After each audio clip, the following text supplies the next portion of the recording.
guys, and welcome back to this channel. In this video I'll be showing you guys how you can make the hidden milkshakes in Heartopia, so like the secret recipes for the milkshakes.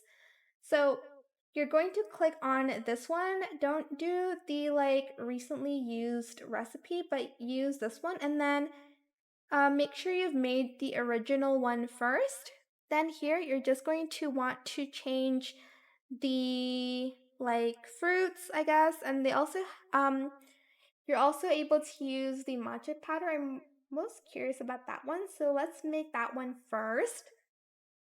It does take a long time to cook, by the way, so just be patient, I guess. And here it is, the matcha milkshake, super cute. And obviously you can unlock more using the fruits that are here. I think it's just the usual ones, the apples, oranges, raspberries, blueberries, pineapple, strawberry, and grape. So yeah, that is it. If you want to make a blueberry one, you have to make it again after you've cooked the original one. So yeah, that is it for this video. I hope it was helpful for you guys. Don't forget to like, comment, share, and also subscribe to this channel if you haven't done that already.